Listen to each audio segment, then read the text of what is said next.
Oh, say, can you see by the dawn's early light what so proudly we hailed at the twilight's last gleaming, whose broad stripes and bright stars through the perilous fight o'er the ramparts we watched were so gallantly streaming, and the rocket's red glare, the bombs bursting in air, gave proof through the night that our flag was still there. Oh, say does that star-spangled banner yet wave o'er the land of the free and the home of the brave?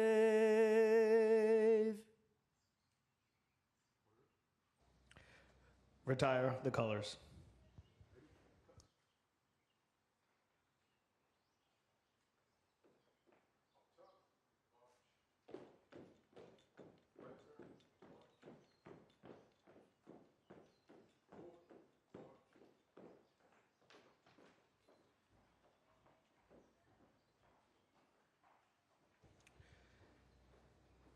At this time, please welcome to the stage Chaplain Major Jonathan Bailey.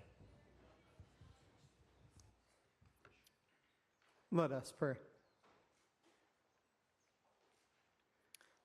Almighty God, thank you for another opportunity to gather in celebration of the 250th birthday of the United States Army.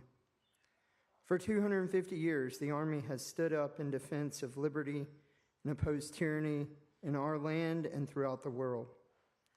Alongside the other United States military services, the Navy, the Marine Corps, the Air Force, the Coast Guard, and the Space Force, together comprising the preeminent fighting force the world has ever known. However, that status within the world was not one without cost. For 250 years, men and women, along with their families, have selflessly sacrificed their freedoms so that we may enjoy the fruit of freedom. Today, we honor that legacy even as we look with hope to a brighter tomorrow because of those who continue to raise their right hand and swear an oath to serve and defend the Constitution of the United States of America. Be with us gathered here today in celebration, and bless our soldiers, our service members, and their families as they support the cause of liberty and justice throughout the world. This will defend. Amen.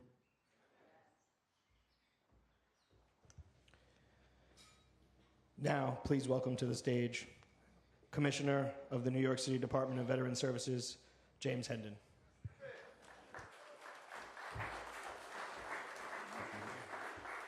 All right. Brought my buddy up here today, so if y'all don't know, you better ask somebody. I was just on orders yesterday, so just want to call that out. Good morning, everybody. Yeah.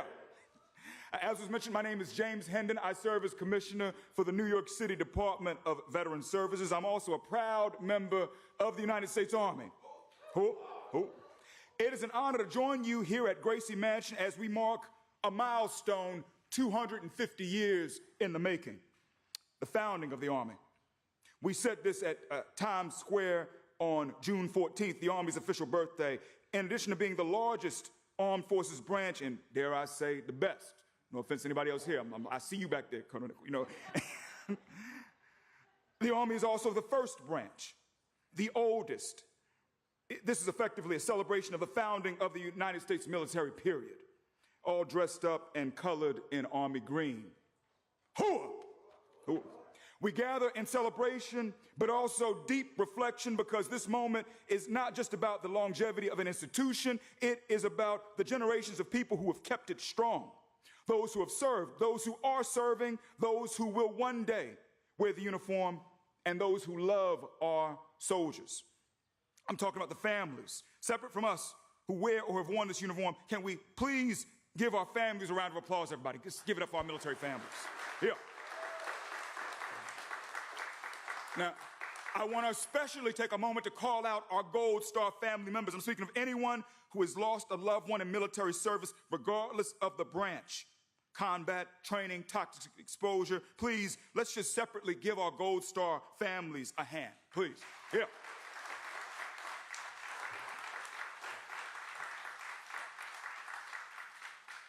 Before we go further, I'd like to acknowledge other folks in the room with us here today.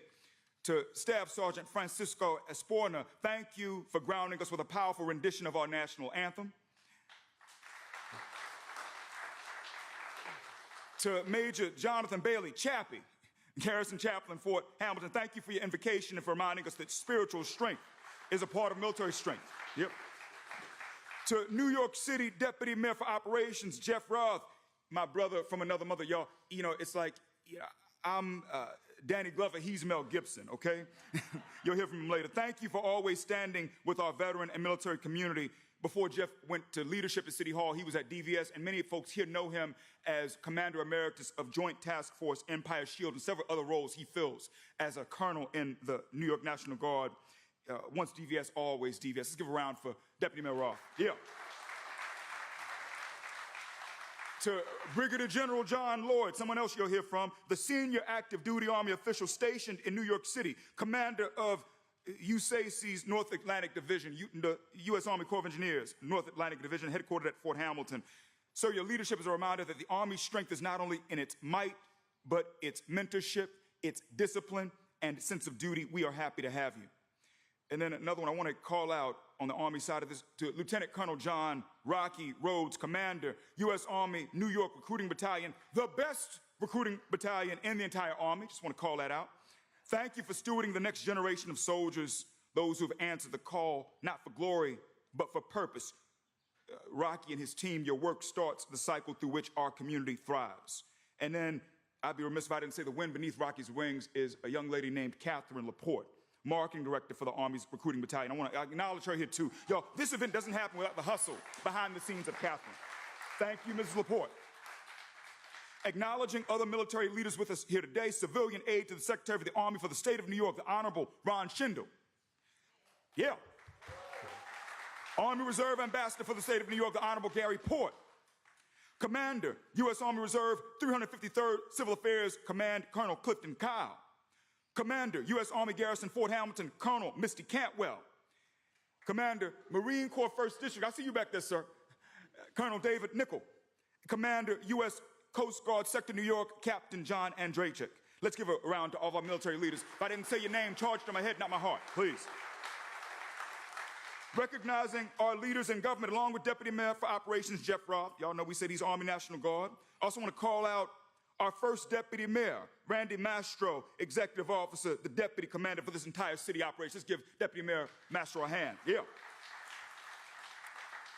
Want to acknowledge Deputy Mayor for Health and Human Services, Suzanne Miles Gustav. Her husband is Army, so y'all, she's an Army spouse. We claim her. Let's give up Deputy Mayor Suzanne Miles Gustav. Yeah. FDNY Commissioner Robert Tucker. Now, Commissioner Tucker. Yep, we're going to clap for him. And then Executive Director for the Mayor's Office of Special Projects and Community Events, Trey Monahan. When it comes to our elected officials, I want to acknowledge in his absence somebody who's here but in a different way. U.S. Army veteran, Korean War veteran, recipient of the Purple Heart and longtime congressman and chair emeritus of the House Ways and Means Committee, passed away on Memorial Day this year on May 26th at the age of 94. This man never missed a veteran celebration at Gracie Mansion. I believe he's still with us right now. The Lion of Harlem. Please give it up for the late Charlie Rangel, everybody. Yeah.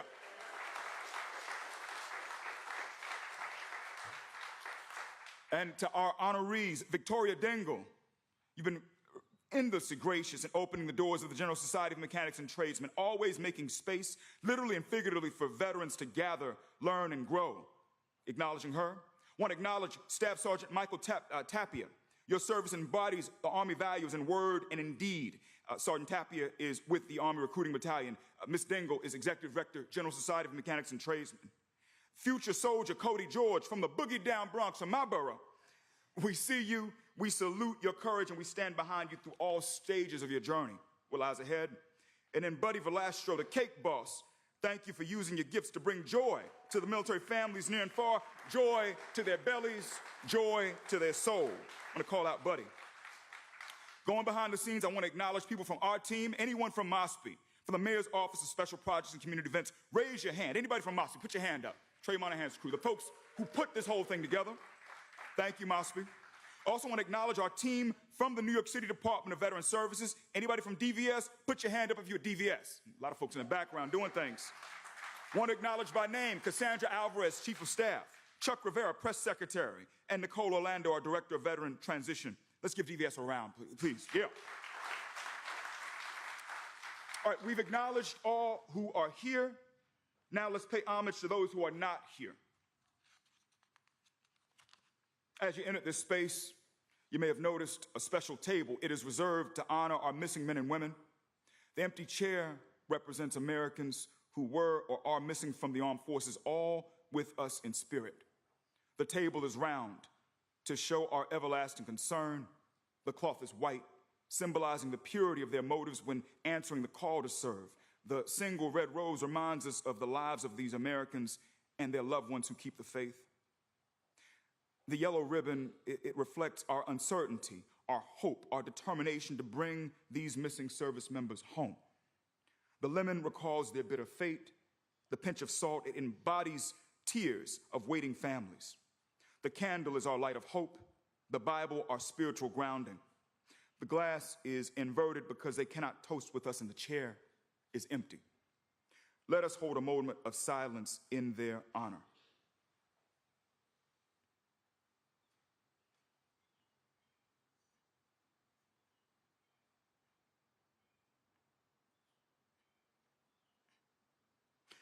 To those who have it, please raise your water glass, if you have one, in a toast to America's POWs, MIAs, and others accounted for. 81,016 people unaccounted for as of today. To the success of our efforts to bring them home and to the safety of all who serve. Hear, hear. All right. Now, back to the heartbeat of this morning. 250 years, everybody. Also known as 91,311 days, also known as 13,044 weeks, 3,000 months, 2.2 million hours, 131.5 million minutes, 7.9 billion seconds. These aren't just numbers. This is a testament to the Army's endurance, adaptability, and strength. And there's no better backdrop for this than the city of New York, the place where grit meets grace. Americans, civilians, and by and large, cannot truly appreciate the extent to which we have no country without the men and women in uniform. A majority of those who live here are divorced from the cost of doing this work. They're divorced from the true price of freedom. And I'm not talking about taxes. I'm talking about blood. Using today as a proxy, just consider this a reflection of 2.5 centuries of service.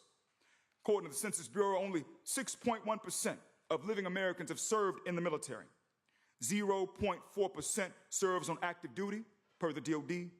0.3% are guardsmen or reservists. The other 93.2% have not touched this, have not made a commitment to military service. And a majority of the 6.8% who wore the uniform and who now wear it are affiliated with the U.S. Army.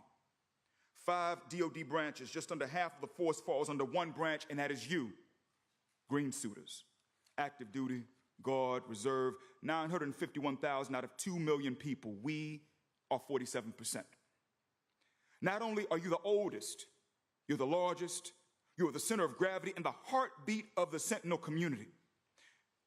We don't say guardians, Coast Guardsmen, airmen, Marines, sailors, and soldiers when speaking of our service members. We say soldiers first. The essence of this country flows from its military. The military's essence itself flows from your leadership. The word army comes from the medieval Latin word armata, whose root, arma, is another way of saying the words tools or to fit together. You soldiers are the tools of our nation. We stay together, we fit because of you. And the glory of where we stand here in the people's house in America's city, it is a testament to your efforts as you let the work talk. What are the Army's values? And say it with me now if you know it. And for those who don't know, y'all, the acronym spells out leadership. Talk with me. Loyalty, duty, respect, selfless service, honor, integrity. What's the last one? Personal courage. We, speaking on behalf of the 5 boroughs, including this place, are the dividends from the investment you made through committing your all to these things. There are not enough words to say. We thank you for that. Veteran, reservist, guardsman, active duty, future soldier, family member alike, thank you for your service. Happy birthday. As we continue with today's activities, I just want to leave you with 2 quotes. First one, this is William James. Act as if what you do makes a difference. It does.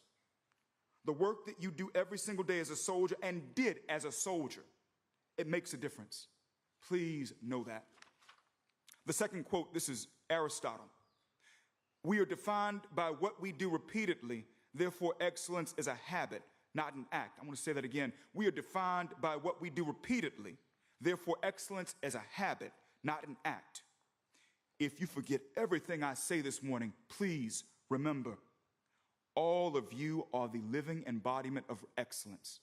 Say it again, all of you are the living embodiment of excellence. So one more time, happy birthday, happy 250th birthday to the United States Army.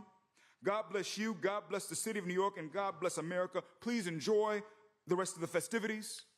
Hooah! Yeah! Please welcome to the stage Army National Guard Colonel and Deputy Mayor for Operations, Jeffrey Roth.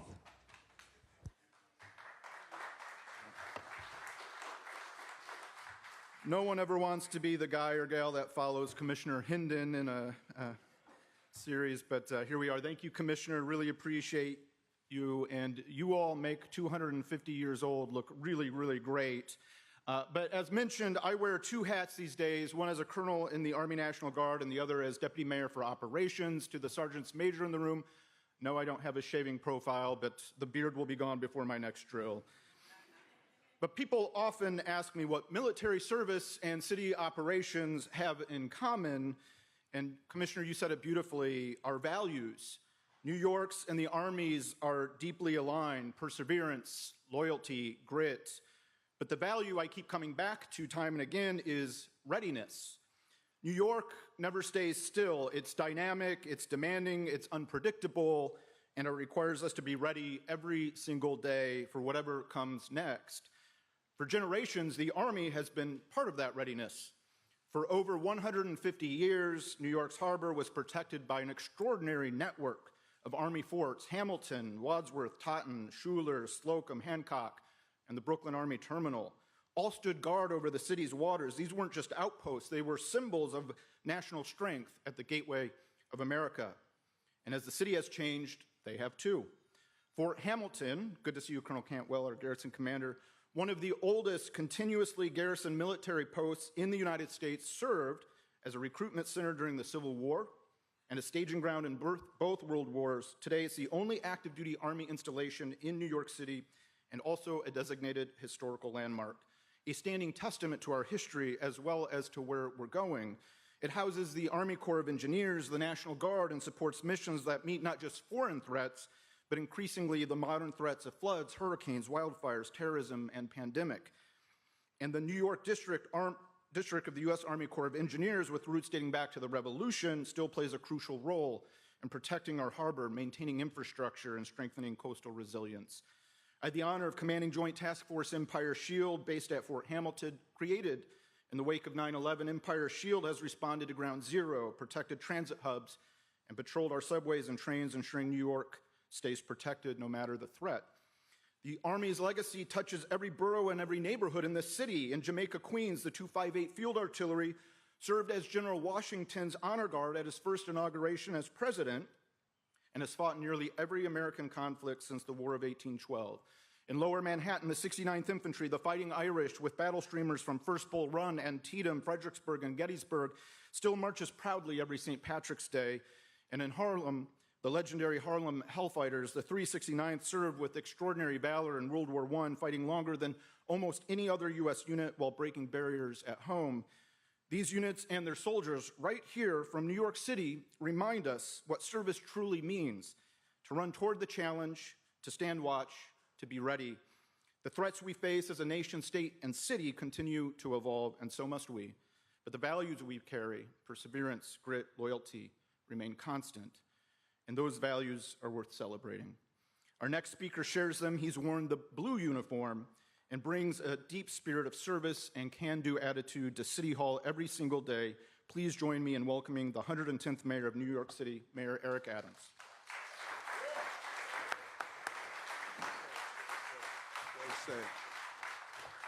Thank you, and I join the Deputy Mayor and the Commissioner in saying happy birthday, and I believe both of them really gave us a moment of reflection, because oftentimes when you have the permanency of any entity, you tend to take it for granted.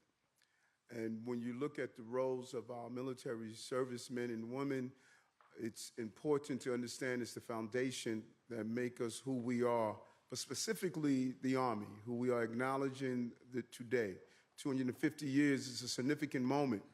And as our national anthem states, the rocket red glare, a bomb burst in air, gave proof through the night our flag was still there. Those words are so powerful and profound, because the bombs are not often just physical bombs. Bombs of terrorism, the bombs of uncertainty when we go and fight in distant shores. But it's the bombs of depression, the bombs of recession, the bombs of COVID, the bombs of not knowing what tomorrows would hold. But the consistency of our flag still being there no matter what is because of the Army and the other men and women of our military service. And it is the most important entity that makes us who we are. You water the tree of freedom that allow us to sit under it to prevent the hate and discomfort of the large and hard rays of the hateful sun. So I want to thank you personally here as you grace Gracie Mansion. But not only those of you who are wearing the uniform, but your family members. Because when you serve, they too serve. They too have the feeling of uncertainty and the consistent presence that you give us all to make us feel assured. This is the greatest country on the globe. No one lines our borders to leave America. They line our borders to come into America. We have the best product. And those who continue to be radicalized on every level of our country, from our college campuses to our streets, we must regain the spirit and energy of who we are and what we are made of. We're made up of the best stuff on earth. We are Americans. And I'm proud to do that. And each time I hear someone desecrate our flag or desecrate what we stand for, I reflect on a 19-year-old young man from Alabama who decided to fight in the Vietnam War. He did not agree with the principles and concepts that was associated with the war, but he believed that when his country calls him, he responds. My 19-year-old uncle died on the field of battle, and he represents what's best about our country and those who go off to protect what we stand for, our way of life. And so we're looking forward next year, as we do for the first time, honor those men and women who left our country to defend us in the global war on terror in Iraq and Afghanistan. A ticker-tape parade for our post-9/11 veterans. New Yorkers not only say we'll never forget, but we lived through that we will never forget. On Monday, July 6, 2026, we will host our Homecoming Heroes Parade. But that homecoming acknowledgement starts today as we honor the 250 years of the American Fighting Services, what we call our U.S. Army. Thank you for what you do and who you represent.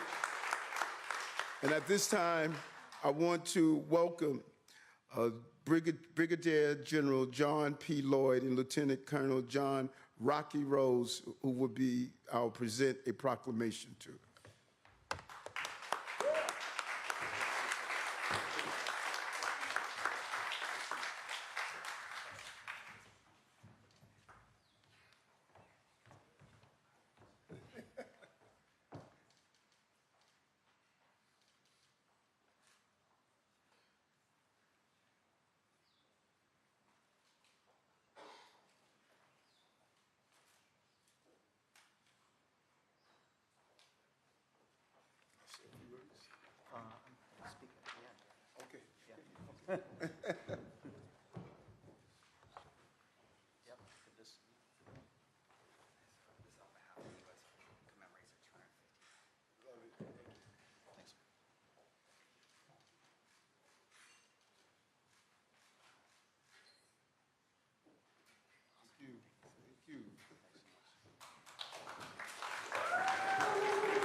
Well, good morning, everyone. That was really weak. Let's try it again. Good morning, everyone. There we go. Commissioner Hendon, following him anytime in the mayor of New York is going to be tough. I've got some remarks I want to present to you. And then at the end, I want to speak a little bit from the heart of what it means to serve. So I want to thank Mayor Adams, Deputy Mayor Roth, Commissioner Hendon, certainly, for being here. Colonel Rhodes, our great recruiting battalion commander for the New York City Recruiting Battalion, and everyone involved in bringing this event together at Gracie Mansion. It's certainly an honor to be here with all of you, marking the extraordinary 250th birthdays of both the United States Army and the U.S. Army Corps of Engineers, which I'm going to tie together. As my time in New York City it comes to a conclusion, having had the privilege to command the U.S. Army Corps of Engineers North Atlantic Division over the past 3 years, I am deeply honored of having this opportunity to speak to you. So one thing I want, who's a New York Giants and New York Jets fan? Like, raise your hands, and don't, I know you're embarrassed a little bit. Go ahead, raise your hand. Okay. Look, I grew up in Western New York, right outside of Buffalo, and I am a Buffalo Bills fan. I am telling you, it is okay to root for the Bills this year, right? It's okay. This is our year. We say that every year. This is our year. The Army's history is deeply intertwined with the story of New York City, a place that has witnessed pivotal moments shaping our nation. In 1776, General George Washington rallied his troops right here, escaping capture and preserving the Continental Army to fight another day. From the bravery shown at Battery Park to the resilience at Harlem Heights, New York was the stage where the courage of American soldiers laid the cornerstone for our nation's freedom. By 1783, it would be where General George Washington bid farewell to his officers a few miles from where we stand today. Today, Fort Hamilton in Brooklyn continues to stand as New York City's enduring military installation, a vital bridge between the Army and this dynamic city. And just up the Hudson River, West Point has molded Army leaders since 1802, educating and preparing some of America's greatest military leaders, statesmen who exemplify the ideals of duty, honor, and country. And I just want to acknowledge we have some folks from West Point here today, but most importantly, my garrison commander, Colonel Cantwell. Where are you, Misty? Misty's right there. A round of applause to Colonel Cantwell. She is a humble servant, and I'm honored to serve by her side at Fort Hamilton, the fourth oldest Army installation in the United States Army. We've got some great photos on the screen over here, and after this, if you grab me, I'll show you some of the importance of those photos. Throughout our history, New Yorkers have stood shoulder to shoulder with our Army during our nation's toughest times. In the depths of the Civil War, New York City sent tens of thousands of soldiers to preserve our Union. In both world wars, New York Harbor became the gateway to freedom, seeing millions of Americans, soldiers, off to defend liberty abroad, symbolizing America's strength and resolve.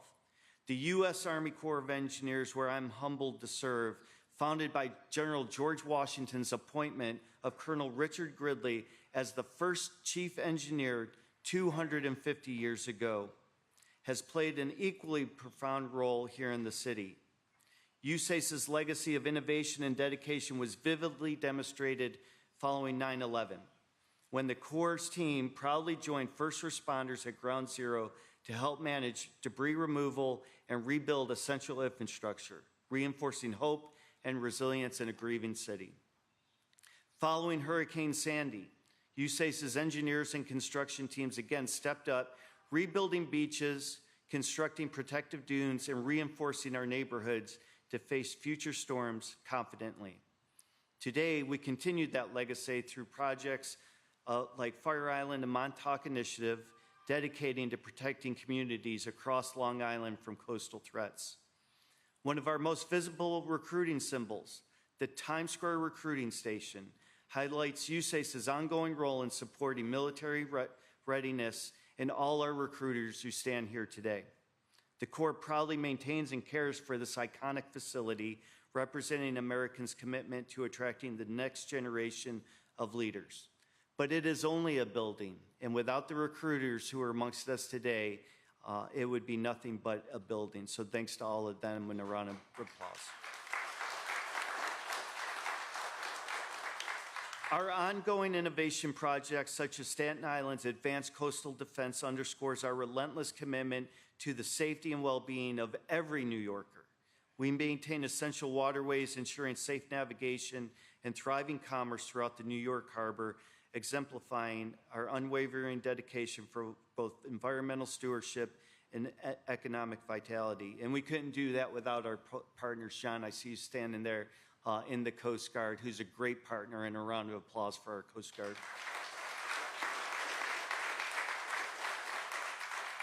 As my tenure here concludes, I leave with profound gratitude and admiration for the remarkable civilian soldiers of both the Army and USACE who continue to embody excellence. Their dedication reflects the enduring spirit of New York City itself, a city that never backs down from a challenge and whose people come together to what matters most. I want to thank everybody for being here, celebrating the 250th birthday of the United States Army and the U.S. Army Corps of Engineers. So let me leave you with something from the heart. I have been serving in uniform for 36 years. Now looking for applause. But my wife, Stacy, could not be here. We had our fourth grandchild about 3 o'clock in the morning. She's in Jacksonville with my son, who serves in the Navy. I only dislike him, Missy, when Army plays Navy once a year, and then I disown him, which makes his mother mad, but that's just the way it is. We are a military family, though. I talked to you about growing up in Western New York. In 1985, and I'm old, Sergeant Major, in 1985, I was a high schooler trying to figure out what the next chapter of my life was going to look like. And so for the recruiters out there, I opened up the local newspaper. I don't even know why. Maybe it was God, because I'm not sure I was reading the newspaper as a senior in high school. But for whatever reason, that day, that time, I opened up the paper and I saw an Army ad. And it was for the 10th Mountain Division, which I still have never served in, but always wanted to. And there was a number. And I picked up the phone and called a recruiter, and like all good recruiters, immediately responded. And I talked to the recruiter without my parents knowing, and right away I was all in. I liked the recruiter. He embodied everything that I think I wanted to be. And so then I was only 17, I had to get my parents to sign the forms allowing me to go into the Army. And that summer I shipped out to basic training. And when I got to basic training, it was the first time I had ever left my small town in Western New York. And I cried, I was sad, I was like, what the hell did I just sign up for? This is not what the recruiter told me. This is not what they promised. And I finished basic training in AIT as a combat engineer in the Army. And I would go back and do all of that over again in a heartbeat. Without hesitation, I would go and serve again. I served after Desert Storm. I looked at my life again. By then I was married and said, geez, what am I going to do next? And again, because of my wife, she said, well, hey, have you thought about going through ROTC?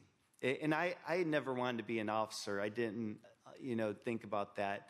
But I'll tell you all this now, and I don't think it'll come back to haunt me. She did all the paperwork to get me an ROTC scholarship. And so I got out after my enlistment, and I went to school and commissioned as an engineer again, and have been serving ever since as a commissioned officer in 1995.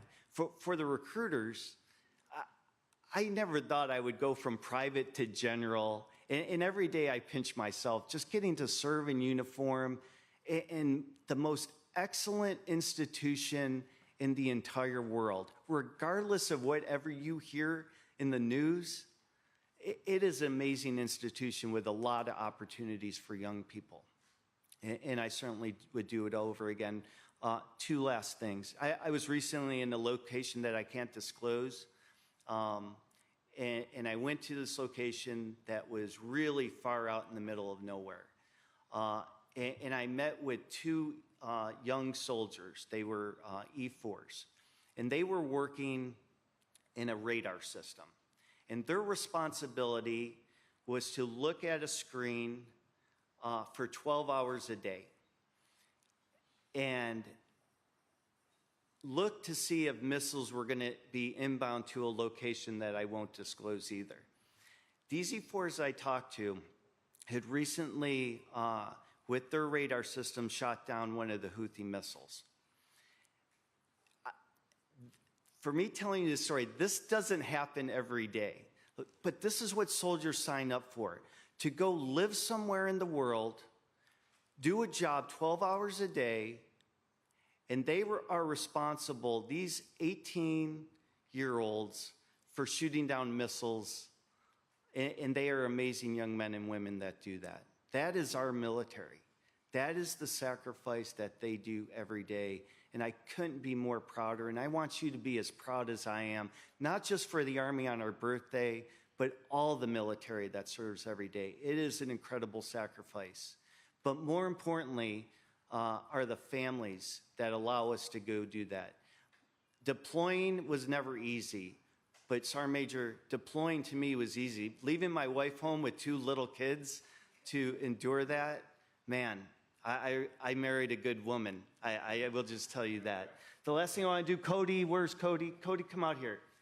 Cody is about to do exactly what I did. He enlisted, you signed the papers already, so you can't get out of it. He is going to go off to basic training AIT. You're going to go to Fort Leonard Wood, right? Yeah, I went to Fort Leonard Wood as well. And I want to tell you, Cody, I would be you all over again, brother.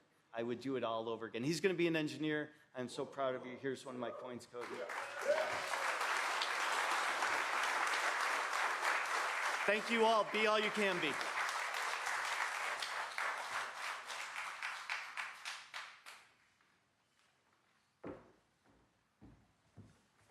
So thank you, General Lloyd. If I could just get him to talk at every high school in New York, I think we'd be doing all right. I mean, he's an incredible recruiter for us. So, and also I want to thank the Corps for all the support they've done for the recruiting battalion.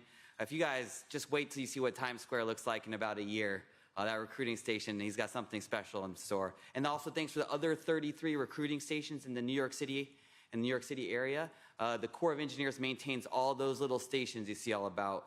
So I just want to thank him again. I also want to thank Mayor Adams, Deputy Mayor Roth, but also Colonel Roth for hosting this milestone birthday at Gracie Mansion and the truly fantastic support the U.S. Army receives each and every day here in the city from the Office of the Mayor, especially today, but also Councilman Robert Holden, a huge supporter of the military. Borough President Donovan Richards hosted a great event, Army 250th birthday event for us in Queens. Our partners at the CUNY schools, specifically John Jay, tremendous support. New York City Public Schools, we just met with all the superintendents. They're outstanding individuals at Fort Hamilton. Thanks, Colonel Campbell, for hosting that event. Of course, our teammates, FDNY, NYPD, we have the commissioner here. We have the chief of operations, also New York State Guardsmen. So like you can see this, how intertwined we are. Also, I know Linda's in here somewhere, a huge supporter of the military. NYPD for all they do. Don't forget the Department of Sanitation, the third highest employer of Army soldiers as they leave the Army. And then last, but definitely not least, the Department of Veteran Services, Commissioner Hendon, also Colonel Hendon. See where I'm coming from with this? Fantastic team, all of the teammates there at DVS. And then, sir, Colonel Hendon, I appreciate all the mentorship you've done to help me. I've given so many speeches, and I always follow him, and it's so not fair, you know? But he's helped me a lot here in New York City. So with the support you see here, the support of the city, its schools, its veteran community, which is large and proud, it is no wonder that New York City ranks in the top 3 recruiting regions. This is of 38 this year and last. As you heard me right, New York finished every single month we finish in the top 3. And all the regions have equal population. It's not about that. It's because of, but we finish every year.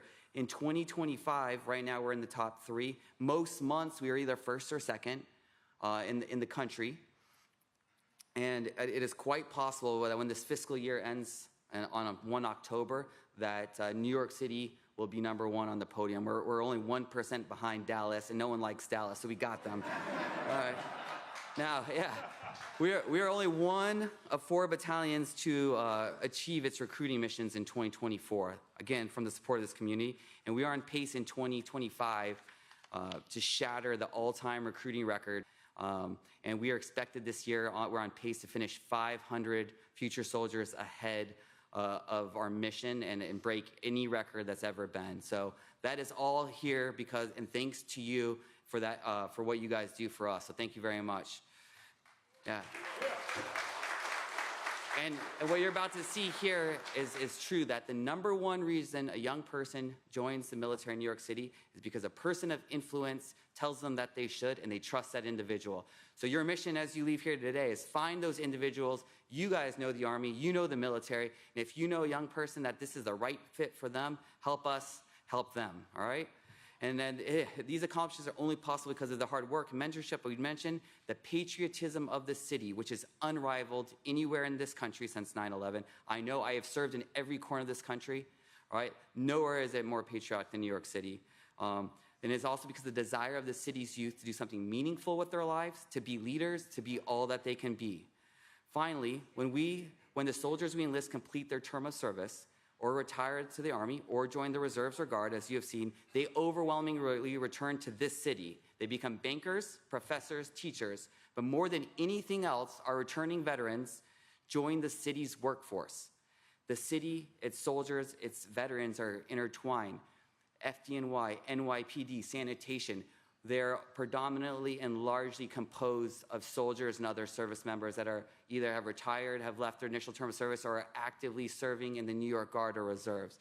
So this is the city and the Army and the military are all one, as you can see. So now I want to introduce just a few people that support the recruiting mission and the Army in the city so they can be honored by Mr. Hendon. The first is Miss Victoria Dangle. Come on up.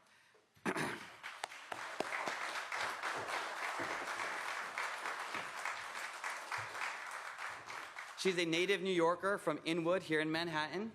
All right? Inwood. Yeah, there we go. There we go. She is the executive director of the General Society of Mechanics and Tradesmen. In 2012, she became the first woman president of the society in its 226-year history. She's a friend of the New York City veterans community. She and her board directors have left tremendous support to the U.S. Army, whether it's supporting veteran businesses, hosting Army DoD senior leaders, or allowing the Army to use her space for ceremonial events, all at no monetary cost to the government because we have no money, but at a cost. And the cost is their time, their effort. They're out there, the whole staff, and they do it for nothing. And so she is a true partner and friend to both the DoD and the Army. And Victoria, thank you. Thank you so much.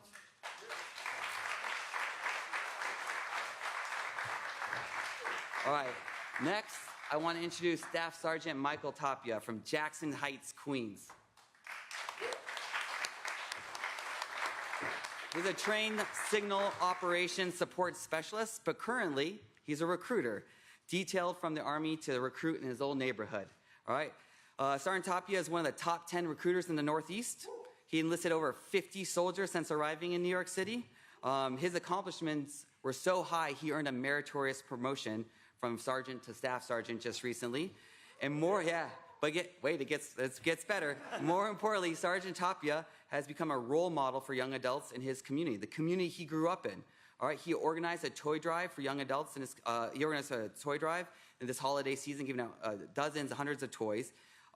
He's also a member of a neighborhood running club for young adults. And he's already run over 50 races this year, logged over 2,000 miles. And what you can see is Sergeant Tapia is not only a great soldier, but he's a great member of the New York City community. Let's give him a round of applause.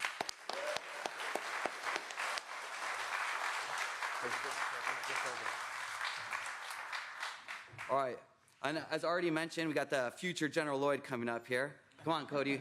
Cody Jorge, a native of Harlem. Turns out Sergeant Tapia, Cody, and I all live within a few blocks of each other in Harlem. How about that, right? All right. He just graduated yesterday from the Urban Assembly Early College High School of Emergency Medicine, quite the name, all right?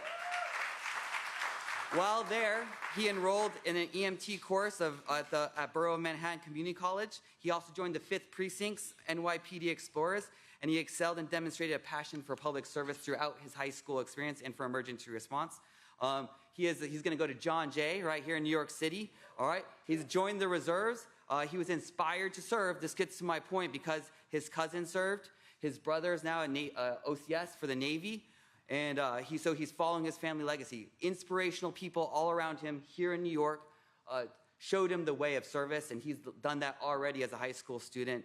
So he said, when asked, like, hey, why do you join the Army? It's because of the leadership experience, and he also the benefits to pay for John Jay.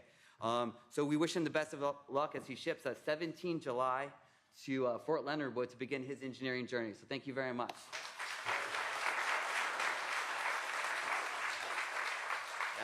And our last honoree needs no introduction. Buddy, come on up. The cake boss, right? Yeah. The owner of the world's famous Carlo's Bakery here in Manhattan, a reality TV star, though he's more proud of being the cake boss. And all right. And what you may know about Buddy is that what you may not know is that he is a huge supporter of the Army, the military, and our veterans over the last 20 years. In 2012, he made our Abrams, super famous Abrams tank cake for the Army's birthday celebration. And every year since, he's given us free cakes for all of our Army birthdays, including the most recently this really fantastic cake for the Army's 250th that captured the essence of the Army's 250 years of service to the nation. So whether it's for a cake for the Army's birthday, visiting soldiers, serving overseas, Buddy epitomizes the support that New York City people give every day to the U.S. Army. And so thank you, and with that, I turn over to Buddy. Thank you so much.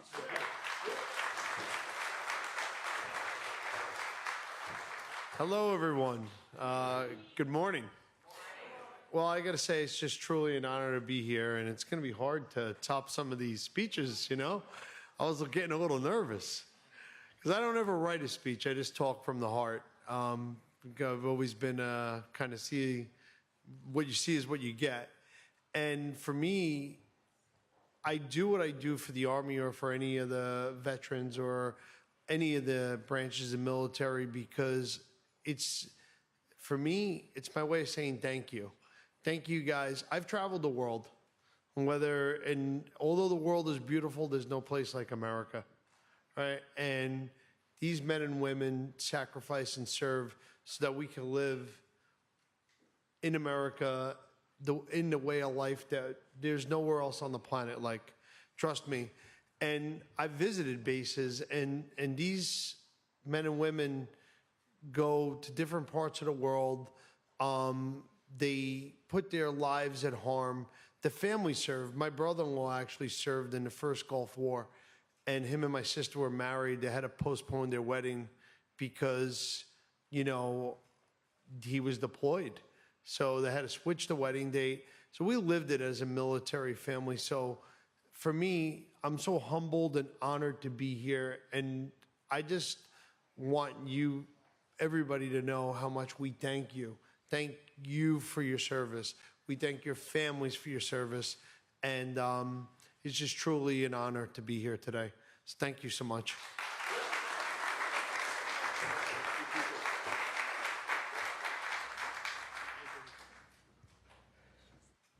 Please welcome at this time Sergeant DJ Smith with the United States Army Drill Team.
Yeah!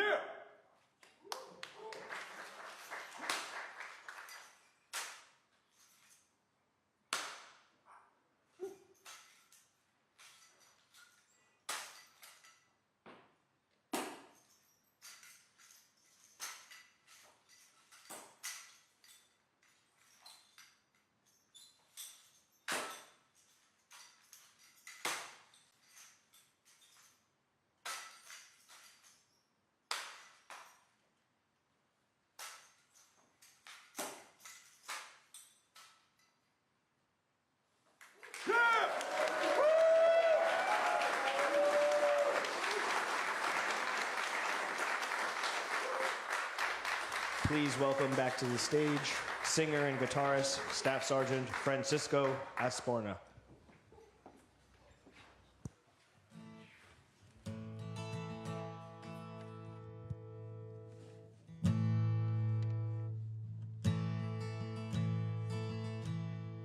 I'm just trying to be a father, raise a daughter and a son, be a lover to their mother, everything to everyone, up and out and bright and early.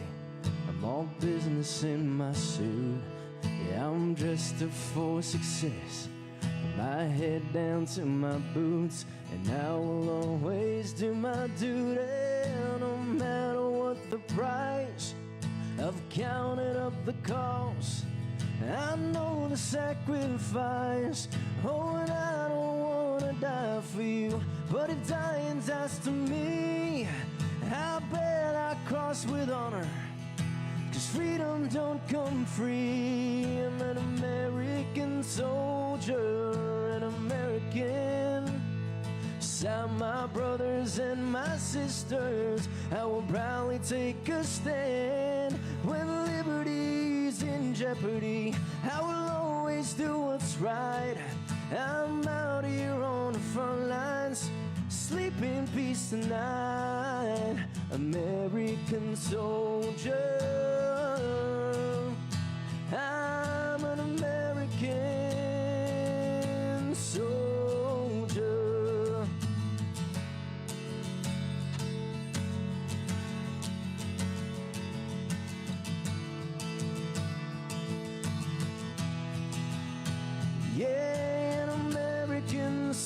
soldier, an American. Beside my brothers and my sisters, I will proudly take a stand. When liberty's in jeopardy, I will always do what's right. I'm out here on the front lines, sleep in peace tonight. American soldier, I'm an American. Thank you. Go Army.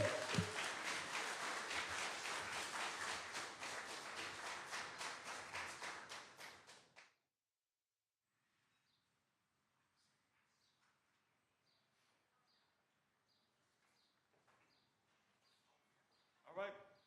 Let's give another round of applause to everyone who came up and spoke and was honored today and just calling out the Army. All right. You know how we do. You don't have to go home and you don't have to get out of here. We've got the place until 11:30. Please enjoy yourselves. And thank you so much for coming out. And once again, happy 250th birthday to the U.S. Army. For more about the New York City Department of Veteran Services, we can be reached via, well, New York City, nyc.gov/vets. Phone number is 212-416-5250. The email address is connect@veterans.nyc.gov, and social media is the handle @NYC Veterans. Thank you so much. God bless. We've got it till 11:30. Enjoy.